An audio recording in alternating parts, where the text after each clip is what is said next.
Question ये किया है कि आजकल उर्फ में कब्र के ऊपर पौधे और फूल लगवाना बहुत आम हो गया है। वजाहत कीजिए कि कब्र पे पौधे फूल इस नीयत से लगवा सकते हैं कि मुर्दे की बख्शिश हो। लेकिन पहली बात तो याद रखें कि ये कहीं नहीं हदीस कुरान में आया कि फूल पौधे से बख्शिश हो जाती है। ये तो आया है कि नबी करीम ने 2 कबूर पर अज़ाब कब्र होता मुलाहिज़ा किया तो आपने खजूर की एक तर शाख लेके 2 टुकड़े किए और उन्हें कबूर पे लगा दिया और फरमाया कि मुझे उम्मीद है कि जब तक ये तर रहेंगी इनके अज़ाब में कमी होगी। बख्शिश का हमने नहीं पढ़ा तो, लेकिन अगर अल्लाह चाहेगा तो हो सकता है बख्श भी दे के पौधे वगैरह मुसलसल जिक्र इलाही करते रहते हैं। लेकिन हम हतमी हुक्म श्योरिटी के साथ इसलिए नहीं दे सकते कि कुरान या हदीस में बयान नहीं हुआ, तो ये तो आप लफ्ज़ ना करें। अब है कब्र के ऊपर, तो ये फुक़हा ने मना फरमाया कि ऐन कब्र के ऊपर नहीं करें। हमारे यहाँ असल में होता ये है, अब जैसे ये अकाबरीन की कब्र होती है ना मज़ारात पे, तो ये हकीकतन उनकी असल कब्र नहीं होती। असल कब्र होती है नीचे, फिर वो दीवारें खड़ी करके इस तरह ऊपर छत डाल देते हैं। उस छत के ऊपर बिल्कुल उस कब्र के ऐन उस छत के ऊपर एक और कब्र बनाते हैं, उसकी लोग ज़ियारत करते हैं, उसको चूम रहे होते हैं, समझ रहे होते हैं बाबा जी यहाँ तशरीफ़ फरमा है,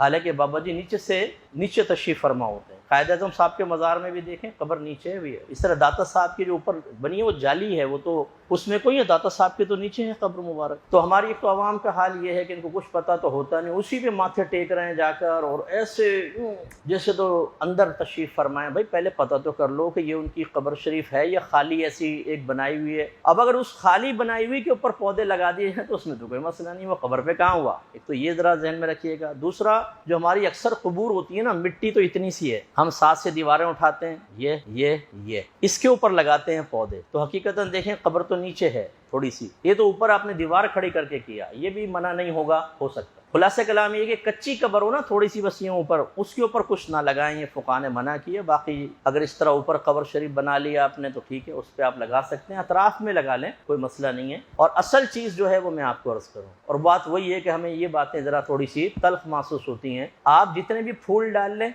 जितने भी हार डाल लें, जितने पानी छिड़क कर आ जाएं, जब तक आप नेक अमल नहीं करेंगे आपके मुर्दे को सुकून नहीं मिलेगा। औलाद नेकी करके माँ बाप को सुकून देना नहीं चाहती ना, वो अपने वो लाइफ गुजारेगी, आवारा गर्दों वाली लाइफ, बेनमाजीपन की लाइफ, हराम खाने वाली लाइफ, गलत काम करने वाली लाइफ। लेकिन जाके अकीदत का इजहार ये होता है, फूल डालेंगे, कब्र पे झाड़ू दे रहे हैं, पानी डाल रहे हैं, सब जगमगा कर वापस आ गए। कौन सा कमाल किया आपने। असल तो ये है अगर वाकई माँ बाप से मोहब्बत है तो अच्छे अमल करें, गुनाहों से बचें, कि गुनाहों से रंज होता है मुर्दे, उसको इत्तला मिलती है, हदीस के मुताबिक यही है, उससे मुर्दे रंज महसूस करते हैं। और अगर नेकी की इत्तला मिलती है तो उनका दिल खुश होता है। इसाले सवाब करें, आप नमाजें पढ़ें, रोजे रखें, कुरान की तिलावत करें, इनका सवाब उनको इसाल करें। बाकी मैं ये नहीं कह रहा हूँ कि आप कबूर पे ना जाएं, फूल ना डालें, लेकिन उसको असल बनाकर, क्योंकि हमारी आदत है रस्म पे चलने की, हकीकत को हम अक्सर फरामोश कर चुके हैं। असले मजहब तो हमें पता ही नहीं कहाँ है। रसूमात चल रही हैं जो हम अपने घर के अंदर, अपने खानदान में, अपने आले सुन्नत में देख रहे हैं, जो रस्में हैं उसे निभाने में शेर हैं। ये मालूम नहीं करते कि इस रस्म के पीछे एक हकीकत भी तो होगी, वो क्या है।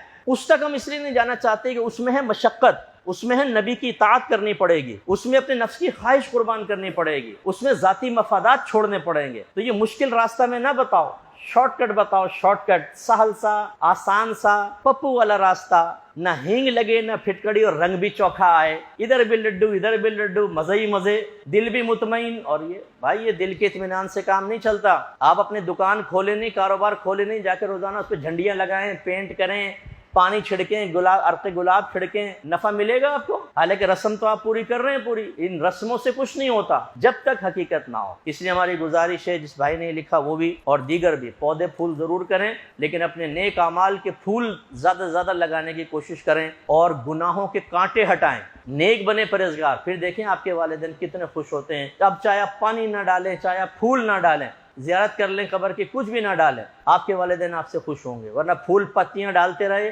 और अमाल अच्छे नहीं हुए तो उनके दुख कभी ख़त्म नहीं हो सकते। अल्लाह मुझे भी अमल की तौफीक अता फरमाए।